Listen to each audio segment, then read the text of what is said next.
जय हिंद दोस्तों, आप सभी का स्वागत है एक बार फिर से आपके अपने यूट्यूब चैनल यूनिक ज्ञान में।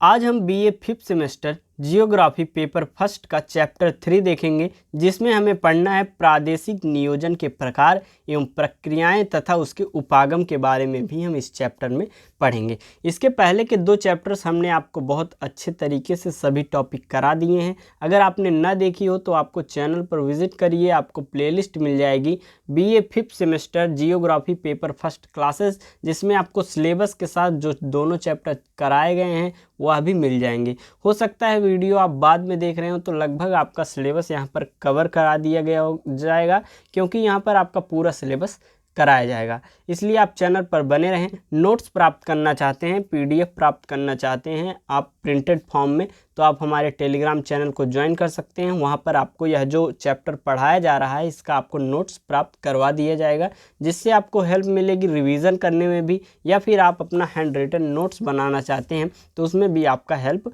हो जाएगा। तो चलिए देखते हैं हम प्रादेशिक नियोजन के बारे में आखिर होता क्या है। आप कमेंट जरूर करिएगा, वीडियो लाइक कीजिएगा। कमेंट करके आप जो भी क्वेश्चन हो, आप वीडियो देखने के बाद, लेक्चर देखने के बाद आपके जो भी समझ में ना आए तो आप यहाँ पर कमेंट करके पूछिएगा, आपको रिप्लाई, आपको उत्तर अवश्य दिया जाएगा। तो चलिए देखते हैं चैप्टर 3। सबसे पहले हम देखेंगे प्रादेशिक नियोजन के उपागम के बारे में। Approaches of the regional planning.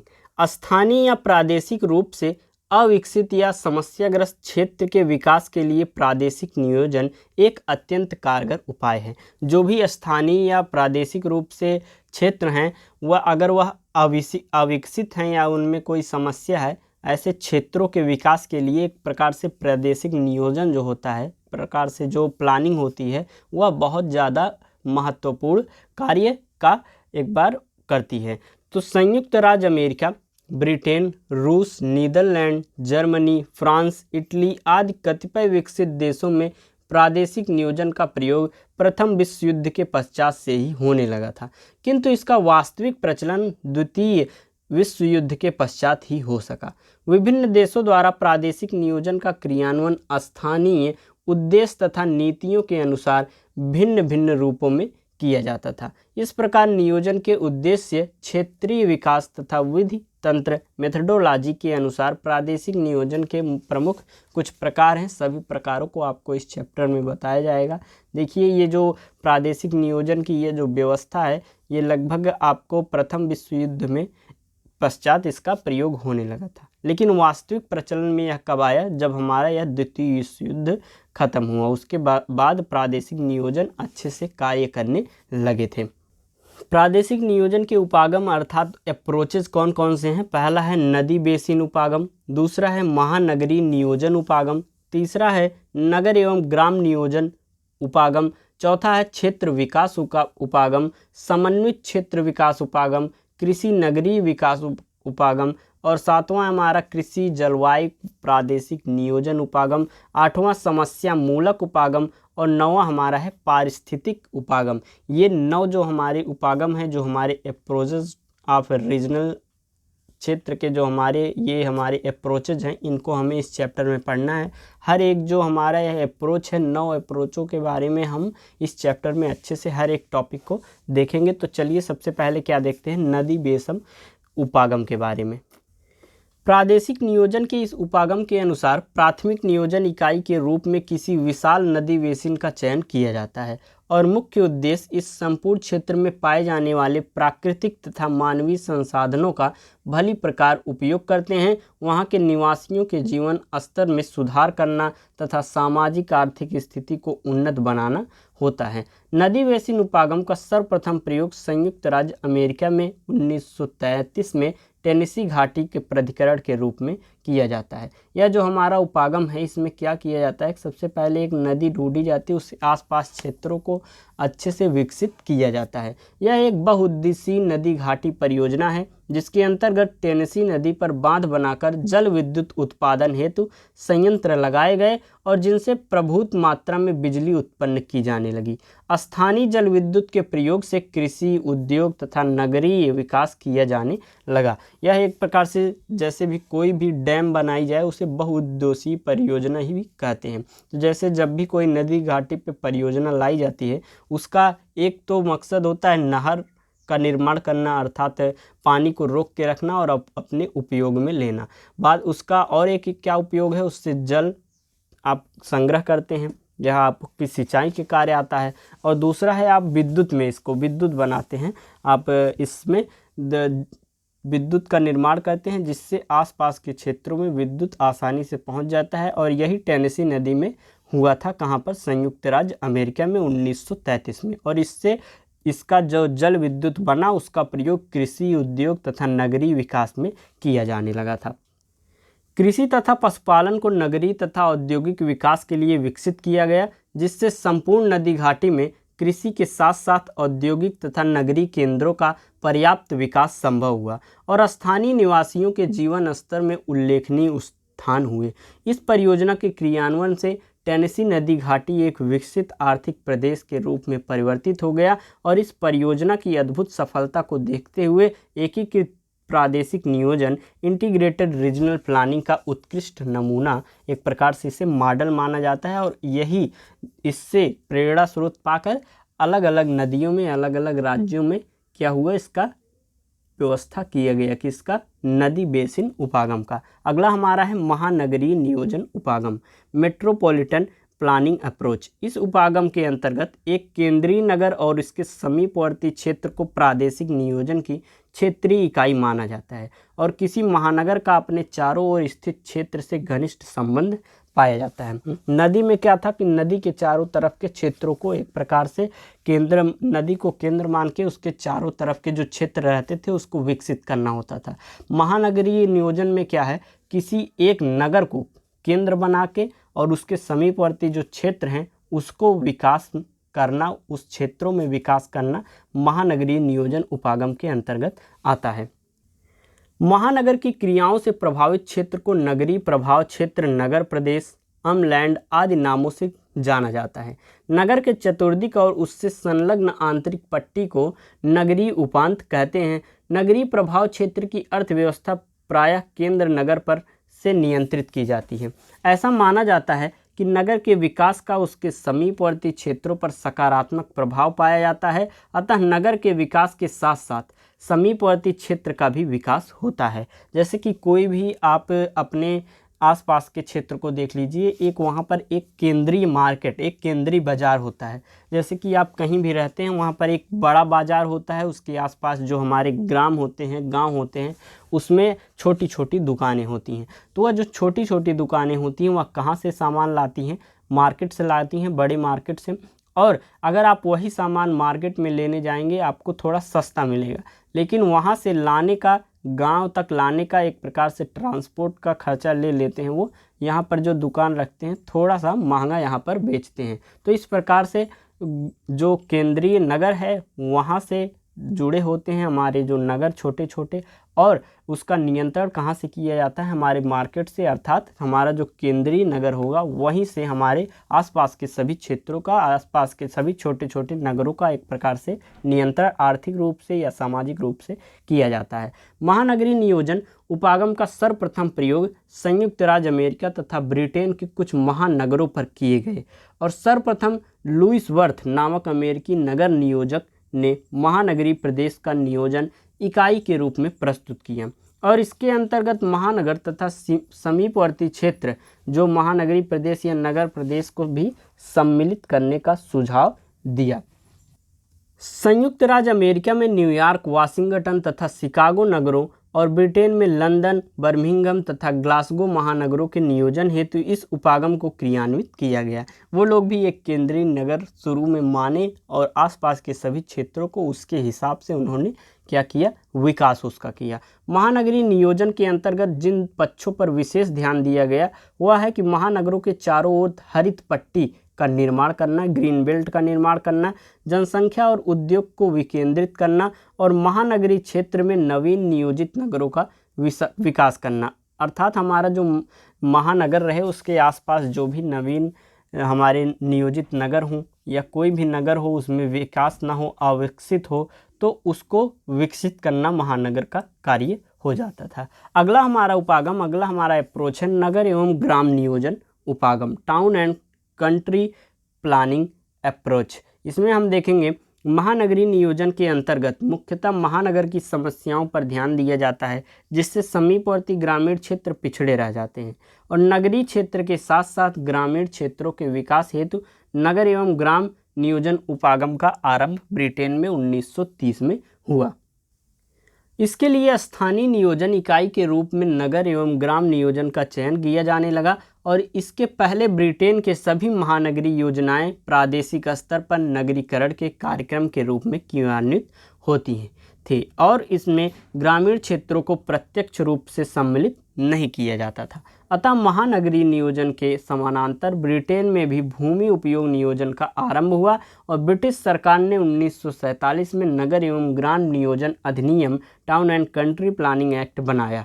इसके लिए नगर एवं ग्राम नियोजन संस्था की स्थापना की गई, और जिसको छोटे से लेकर बड़े क्षेत्रों के नियोजन हेतु अधिकार प्रदान किए गए। यह आपका जो चैप्टर है एकदम लर्न करने के हिसाब से, आप समझने के हिसाब से देखिए। नदी, जब हमारा नदी उपागम था, नदी बेसिन उपागम, उसमें हमने देखा जो हमारी नदी है उसको केंद्र मानकर आसपास के क्षेत्रों को विकसित किया गया, उसकी जो समस्याएं उसको सॉल्व की गई। एक प्रकार से यह हमारा अप्रोच था। फिर दूसरा हमने क्या पढ़ा, महानगरी में बताया तो गया कि आसपास के क्षेत्रों को किया जाएगा विकसित, लेकिन उतना पूर्णतः ढंग से नहीं हुआ। फिर हमारा आता है क्या, नगर एवं ग्राम नियोजन की संस्था के अंतर्गत ये आता है। तो फिर अगला उसके बाद हमारा है क्षेत्र विकास उपागम, एरिया डेवलपमेंट। इस उपागम के अंतर्गत विकास की योजना स्थानीय समस्याओं तथा संसाधनों को ध्यान में रखकर बनाई जाती हैं। इसमें समस्याग्रस्त क्षेत्र का चुनाव किया जाता है और मुख्यतः स्थानीय संसाधनों के विकास द्वारा उस समस्या के निराकरण हेतु कार्यक्रम निर्धारित किए जाते हैं। हमारा जो क्षेत्रीय उपागम है, इसमें क्या होता है कि जो समस्याग्रस्त क्षेत्र हैं, मतलब जिस क्षेत्र में समस्या होती थी उसका चुनाव किया जाता था, और उसका फिर स्थानीय संसाधनों के विकास के द्वारा उसका समस्या जो होता था उसका निवारण किया जाता था। सामान्य नगर एवं ग्राम नियोजन तथा महानगरीय नियोजन के द्वारा अनेक क्षेत्र नियोजित विकास से वंचित रह जाते हैं। अतः ऐसे वंचित एवं उपेक्षित क्षेत्रों के विकास के लिए नवीन प्रकार की योजना बनाने का अनुभव किया जाने लगा। जैसे महानगरी हुआ, फिर नगरी हुआ, फिर उसके बाद क्या बचता है, जो छोटे छोटे क्षेत्र बचे रहते हैं उसके लिए क्षेत्रीय उपागम एक प्रकार से लाया गया। पाश्चात्य विकसित देशों में क्षेत्र विकास उपागम के क्रियान्वयन हेतु नियोजन तथा विकास की एजेंसियां बनाई गई। संयुक्त राज्य America, Great Britain, Germany, Netherlands आदि देश इस दिशा में अग्रणी रहे हैं। मतलब सबसे पहले महानगरी था, महानगर के हिसाब से ज़्यादातर क्या हो जाता था कि महानगरों की ही विकास हो पाती थी, नगर की उतनी अच्छी नहीं। फिर नगर एवं ग्राम आया, उसके बाद नगरों का अच्छे से हुआ, लेकिन कुछ छोटे छोटे क्षेत्र बचे रहते थे, इसलिए क्षेत्रीय उपागम आया। फिर क्षेत्रीय उपागम के अंतर्गत लोग जो छोटे छोटे क्षेत्र होते थे उसमें जिसमें समस्या रहती थी उस क्षेत्र को चुना जाता था और उसमें विकास किया जाता था तथा उनकी समस्याओं का निवारण किया जाता था। ब्रिटिश प्रादेशिक नियोजन संस्था ने पुराने औद्योगिक केंद्रों के चारों ओर अपने अनेक विकास क्षेत्रों को निर्धारित किया। नीदरलैंड और जर्मनी ने राष्ट्रीय स्तर पर औद्योगिक विकास हेतु पिछड़े क्षेत्रों में अनेक चयनित क्षेत्रों को उद्दीपक क्षेत्र, स्टिमुलेशन एरिया घोषित करके उनके विकास की योजनाएं बनाई। भारत में हम देखें तो भारत में क्षेत्र विकास उपागम का प्रयोग पहाड़ी क्षेत्र विकास, जनजातीय क्षेत्र विकास, सूखा प्रभावित क्षेत्र विकास, मरुस्थलीय विकास, मलिन बस्ती विकास आदि रूपों में हो रहा है। क्षेत्र विकास कार्यक्रम को विशिष्ट क्षेत्र विकास कार्यक्रम के नाम से भी जाना जाता है। तो जैसे कि अलग अलग हमारे जो क्षेत्र हैं, जैसे कि पहाड़ी क्षेत्र का विकास, पहाड़ी क्षेत्र की समस्याएं अलग होती है। जनजातीय क्षेत्र विकास, जनजातीय क्षेत्रों के लोगों की जो समस्याएं हैं अलग होती हैं। सूखा प्रभावित क्षेत्र जो होता है, जहाँ पर सूखा पड़ता है, उनकी भी समस्याओं का एक प्रकार से क्षेत्रीय उपागम के अंतर्गत उनकी समस्या का निवारण होता है। फिर अगला हमारा आता है समन्वित क्षेत्र उपागम, इंटीग्रेटेड एरिया डेवलपमेंट अप्रोच। समन्वित क्षेत्र विकास एक सूक्ष्म स्तरीय नियोजन माइक्रो लेवल प्लानिंग है जिसका प्रयोग मुख्यतः ग्रामीण विकास के लिए किया जाता है। यह ग्रामीण नियोजन तंत्र आधारित उपागम है। यह एक विस्तृत संकल्पना है जो संपूर्ण ग्रामीण विकास से संबंधित है और इसमें विभिन्न क्षेत्रीय स्तरों को समाहित किया जाता है। वास्तव में समन्वित क्षेत्र विकास ग्रामीण विकास हेतु एक बहुपक्षीय तथा बहुगत्यात्मक संकल्पना है जिसमें बहुस्तरीय, बहुक्षेत्रीय तथा बहुवर्गीय विकास कार्यक्रमों का समन्वय किया जाता है। यहाँ का मूल आधार कृषि है, अतः संपूर्ण विकास कार्यक्रम कृषि के विकास के चारों ओर घूमते हैं। यह संकल्पना भारत में प्रचलित ग्रामीण विकास योजनाओं से भिन्न है क्योंकि अन्य विकास योजनाएं नगरीय विकास एवं ग्राम पर आधारित हुआ करती थीं। समन्वित क्षेत्र विकास मुख्यतः पिछड़े प्रदेशों के विकास से संबंधित है। समन्वित क्षेत्र शब्दावली स्थानिक सातत्य को प्रकट करता है जिसमें ग्रामीण तथा नगरीय दोनों विभिन्न संयोगों के अंतर संबंधित होते हैं। अतः ग्रामीण और नगरीय विकास में किसी प्रकार का द्वैध समन्वित क्षेत्र विकास की संकल्पना के विपरीत होगा।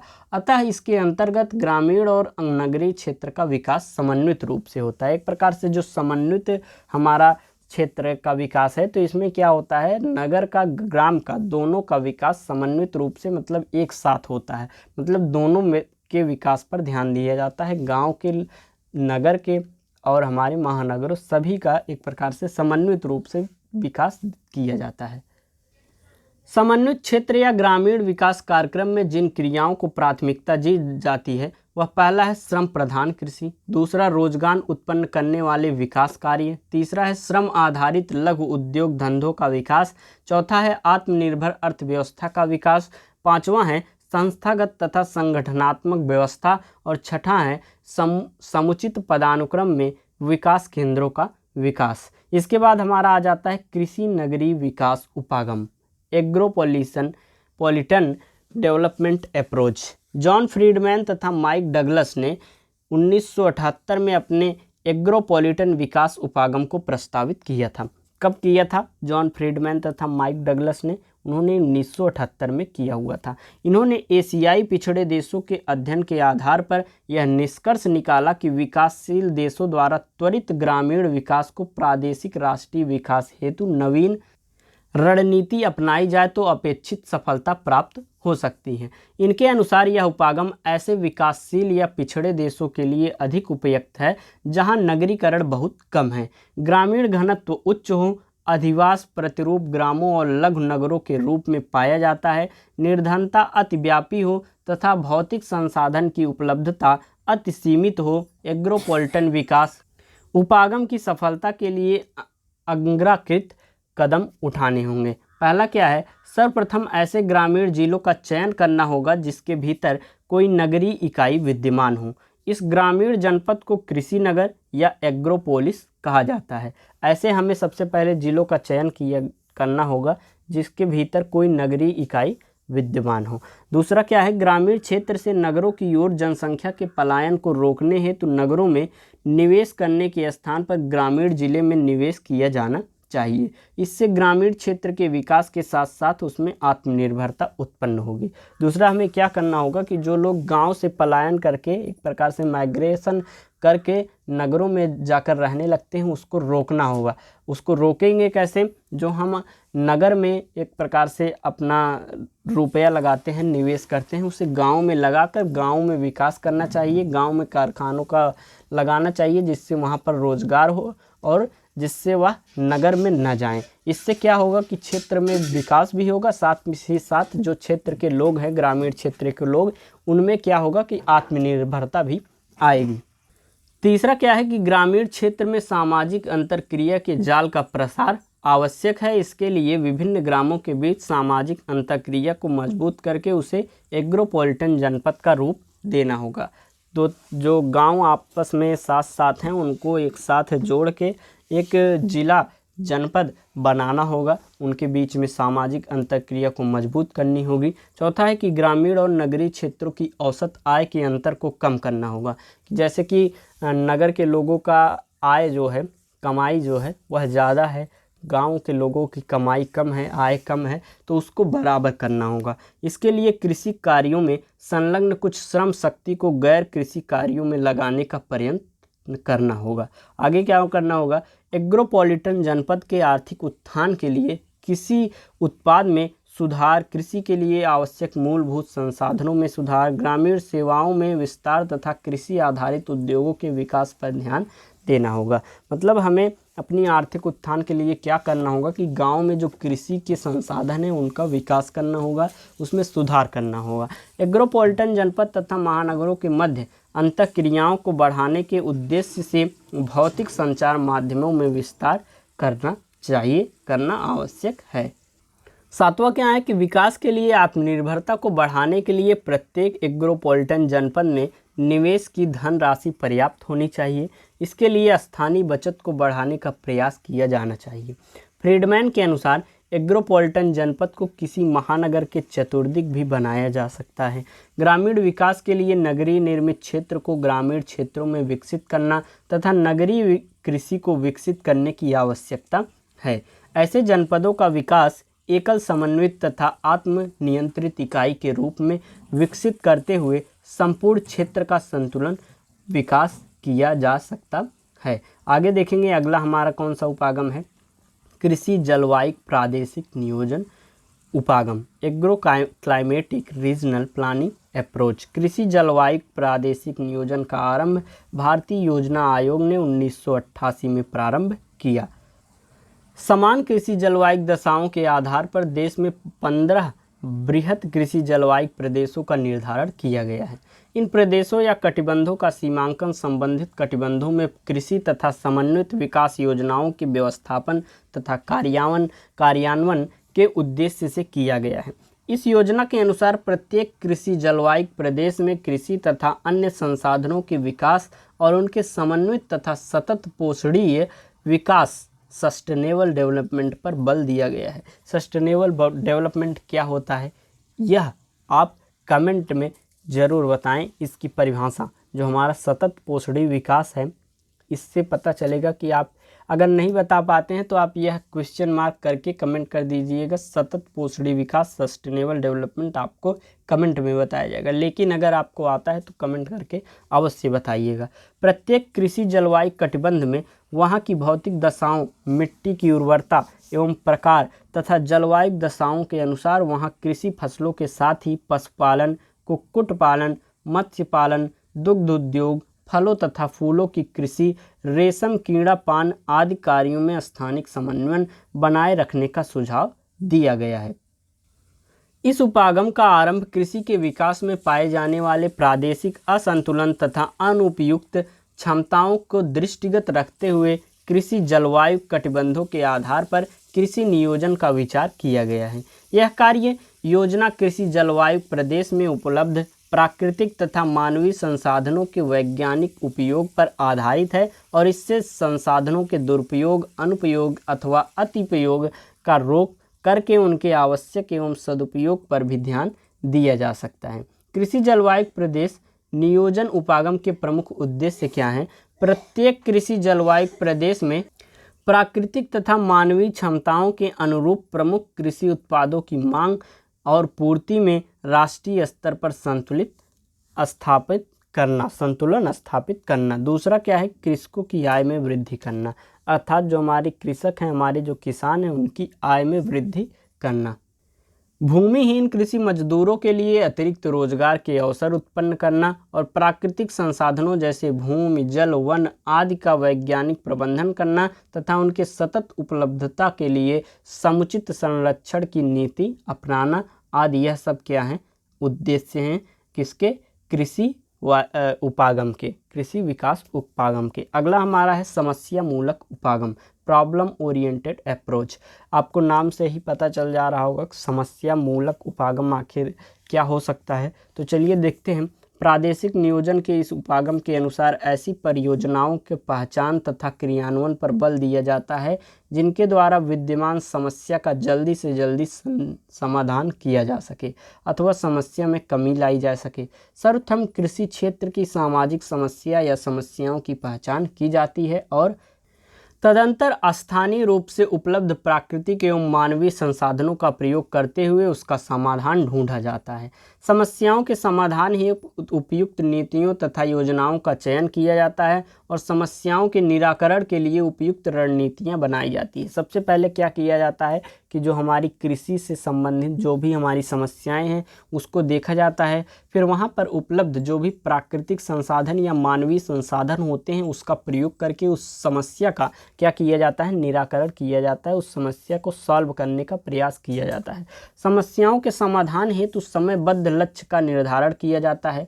सामाजिक समस्या के सापेक्ष ही सामान्य उद्देश्यों का चुनाव किया जाता है। इस प्रकार समस्या मूलक उपागम प्रादेशिक नियोजन में परंपरागत उपागमों के विपरीत कार्य करता है। परंपरागत उपागम में लक्ष्य तथा उद्देश्य नियोजन के आरंभिक चरण में आते हैं, जबकि समस्या मूलक उपागम में ये नियोजन के अंतिम चरण के प्रतीक होते हैं। अगला हमारा है पारिस्थितिक उपागम, इकोलॉजिकल अप्रोच। पारिस्थितिक उपागम के अंतर्गत प्रादेशिक विकास हेतु इस प्रकार की रणनीति बनाई जाती है जिससे प्रदेश का सामाजिक आर्थिक विकास तो हो किंतु पर्यावरणीय संतुलन को भी कायम रखा जा सके। पारिस्थितिक उपागम ऐसा होता है कि जिससे हमारा सामाजिक विकास भी हो, आर्थिक विकास भी हो, साथ ही साथ हमारा जो पर्यावरण संतुलन है वह भी बना रहे, जिससे हमारा पर्यावरण पर कोई भी दुष्प्रभाव न पड़े। ऐसा विकास हम नहीं करते हैं, अर्थात एक प्रकार से अपनी इकोलॉजी, अपनी पारिस्थितिकी को बनाए रहते हैं। इसके लिए इस प्रकार की योजनाएं बनाई जाती हैं जिनके क्रियान्वयन से प्राकृतिक पर्यावरण से छेड़छाड़ न्यूनतम हो तथा स्थानीय संसाधनों का प्रयोग इस प्रकार किया जाए कि जिससे उनके अति उपयोग या दुरुपयोग को रोका जा सके और उनका प्रयोग वर्तमान तक ही सीमित न रहकर भावी पीढ़ी के लिए भी सुरक्षित रह सके। इसीलिए वर्तमान समय में सतत पोषणीय विकास को सर्वोत्तम माना जाता है। सतत पोषणीय विकास या टिकाऊ विकास का आशय ऐसे विकास से है जो मानव समाज की केवल तात्कालिक आवश्यकताओं की पूर्ति न करे बल्कि वह अस्थायी तौर पर भविष्य के लिए भी विकास का आधार प्रस्तुत करे। वास्तव में संपोषणीयता विकास हेतु किए जाने वाले प्रयत्नों में गुणवत्ता के विस्तार पर अधिक बल देती है और इसके लिए पर्यावरण संरक्षण की विधियों का प्रयोग अनिवार्य हो जाता है। इनसे पर्यावरणीय संसाधनों समस्याओं को कम करने या रोकने में उल्लेखनीय सहायता प्राप्त होती है। आगे हम देखेंगे प्रादेशिक नियोजन के प्रकार क्या होते हैं, टाइप्स ऑफ रीजनल प्लानिंग हमारी क्या क्या होती हैं, मतलब प्लानिंग कितने प्रकार के होते हैं। नियोजन प्रक्रिया को विभिन्न आधारों पर वर्गीकृत करने का प्रयास किया गया है, किंतु इसके विभिन्न घटक परस्पर इतने घनिष्ठ रूप से संबंधित होते हैं कि इसका स्पष्ट वर्गीकरण कर पाना असंभव नहीं तो कठिन अवश्य है। फिर भी नियोजन की अवधि, उद्देश्य, नियोजन के सामाजिक, आर्थिक, प्रखंड, ग्रामीण एवं नगरीय समुदाय, प्रादेशिक स्तर आदि के आधार पर नियोजन या प्रादेशिक नियोजन को विभिन्न रूपों में वर्गीकृत किया गया है। और प्रादेशिक नियोजन के प्रमुख प्रकार जो हैं, जिसमें से पहला है अल्पकालीन एवं दीर्घकालीन नियोजन, short term and long term planning. अगला हमारा कौन सा है, अगला दूसरा हमारा है सार्वजनिक क्षेत्र या निजी क्षेत्र नियोजन, public sector and private sector planning. तीसरा हमारा प्रखंडीय एवं क्षेत्रीय नियोजन है, सेक्टरल एंड स्पेशल प्लानिंग। चौथा है एक स्तरीय एवं बहुस्तरीय योजना, single level and multi level planning. पांचवा है आर्थिक नियोजन एवं सामाजिक नियोजन, economic planning and social planning. और छठा और अंतिम हमारा है प्रयोजनवादी नियोजन, यूटिलिटेरियन प्लानिंग। इस प्रकार हमने आपको क्या क्या बताया, हमारे अप्रोचेज क्या हैं, प्रकार क्या हैं, इन सभी चीज़ों के हमने बारे में पढ़ा। किसके बारे में, या जो हमारा नियोजन है प्रादेशिक नियोजन के बारे में। इस प्रकार से हमारा जो चैप्टर 3 है वह भी समाप्त होता है। अगला वीडियो आपका जल्दी आएगा, तब तक वीडियो को लाइक कर दें। आप लोग वीडियो लाइक नहीं करते हैं, देख तो लेते हैं, आप PDF भी पढ़ लेते हैं टेलीग्राम से, लेकिन वीडियो को लाइक नहीं करते। तो वीडियो को लाइक कर दीजिए, करिए, और जो भी समस्या या प्रॉब्लम चैप्टर्स में हो आप क्वेश्चन करके ज़रूर पूछा करिए। धन्यवाद, मिलते हैं अगले वीडियो में।